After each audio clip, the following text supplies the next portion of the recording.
Sangkarta Parama Piniji undang wadya peleperes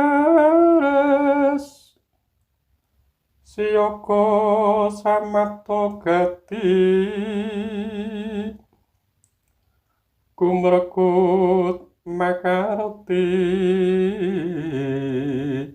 nagri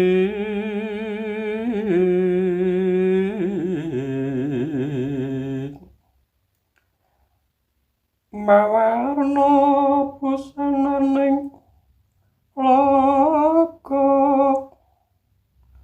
pinarung kidung nayaka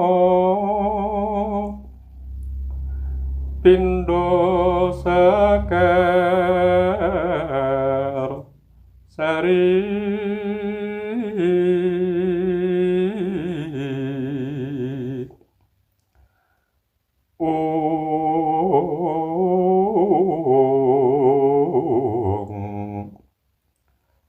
Asritine ngali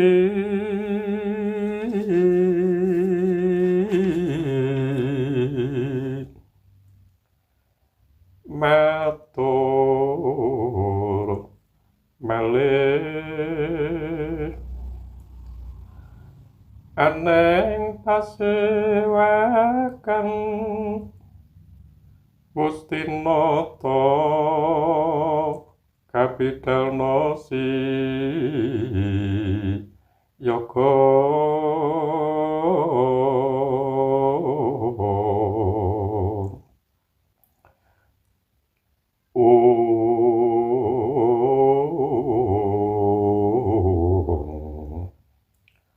Angrantu dawuhipun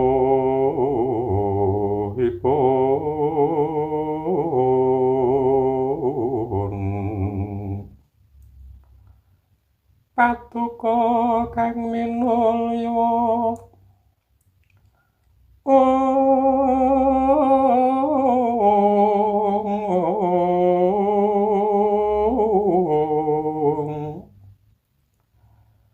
tinampi kapundi terus katiti sembodo kagunanira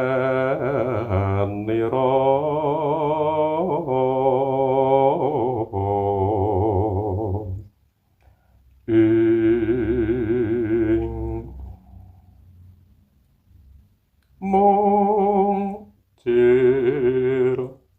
mungcir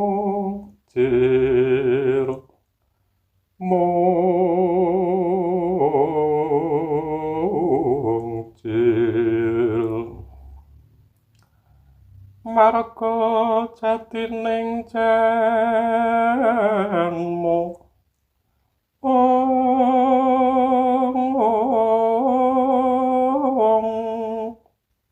dadi janmu sejati swarga kang pinangyo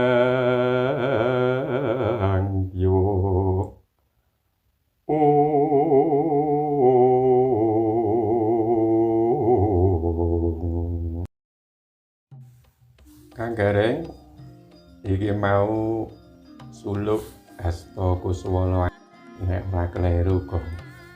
Wah iya ya, Truk. Sangkarta Marma Piniji undang wadya bala baris. Wah wedine iki piye, Truk? Kek gongke nek budalan nggon wayang ke lah. Ngono undang wadya ke biasane iki sing didhawuhi dening Sinuwun undang wadya iki ya kae. Ngono nek ora patih ngono ya karo ya wadya sing ana kono. Undang wadya bala baris.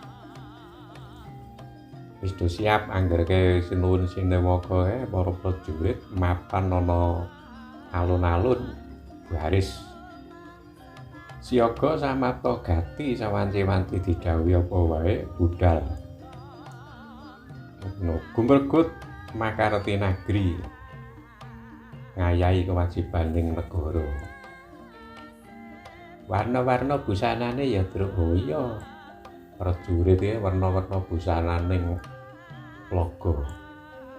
Busanane nalika arep mancing ing palagan iki ana sing abang, ijo, kuning lan sak manunggalane kae. Warna-warna ya Truk. Iya. Binarung kidung nayaka. Kidung ki tembang Truk. Iya, kidung ki tembang. Para nayaka iki nalika lumaris baris iki mesti dikai semangat nganggo tetabuhan karo tetembangan sing gugah semangat juang. Wah iya ya Truk. Pindha Sekarsari disawang iki kaya dene kembang lagi mekar ki warna-warna warnane. Lumaku bareng wah jan elok disawang. Kaya pelangi ya. Lah iya. Ngono asri tiningali kok. Lah iya asri iki ya kae ngarani elok endah. Betul Wah iya. Nalika semana bareng wis undang wadya neliti kabeh sing ana para prajurit kuwi matur malih ana ngarsane sinuwun. Matur malih aning pasewakan. Paring ngatur laporan menawa Ustinata kabeh para prajurit kabidalna sewanci-wanci siaga ing karya makarti nagri ngayahi kewajibaning praja. Wah iya ya Truk. Ayo mong tibaing padha ya mong ngrantu dawuhipun ingkang sinuwun apa ngono umpama didhawuhi bidal ya siaga ing gati. Ngono ya nalika wis paring dawuh tinampi kapundi dawuh saka ingkang sinuwun iki mau ya ditampa banjur katiti. Terus katiti samapta gatining para wadyabala iki apa sing ditiriti sembada kagunanira, apa sing dibutuhke nalika dawuh sinuwun iki prajurit endi sing arep dibidalke dijumbuhke karo kagunane. Oh iya ya sebab prajurit iki ya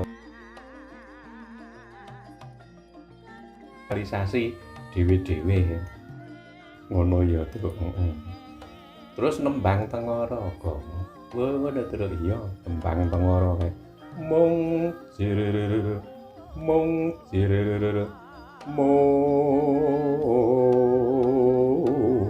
jirere. Oke ngono ya iya. Terus marga jatining janma. Oh dalan kanggo nglaksanakake kewajibaning darmaning urip menungsa ki mau. Oh iya, supaya apa dadi janma kang sejati. Oh melaksanakan tugas saka Gusti sing Maha Kuwasa kuwi Truk. Tujuane supaya dadi janma sejati. Ya nek wis dadi janma sejati Truk. Terus dadine apa Truk? Nek wis dadi janma sejati ya kae manut dawuh sing ana kuwi ya swarga kang pinanggya. Ngono ya. Baling padha iki finally pada akhirnya iki jane lak uripe awake dhewe manungsa iki mongko nggon werna loro kuwi mau. Tujuane iki iso ning swarga apa ning neraka ya mung werna loro kuwi kok. Wah iya ya. Nah iya iki jebule ngono kuwi mula iki awake dhewe kudu sregep sinaune. Dalan menuju surga iki sing kepiye? Ah iya ya Truk. Iki Kang Gareng Gong. Ayo iki ketemu sok diteruske maneh. Insyaallah. Iya Truk. Mula iki klungsu-klungsu ora ketang derek udu mong seklimah rong klimah ya Gong. Iya ya Truk. Wassalamualaikum warahmatullahi wabarakatuh.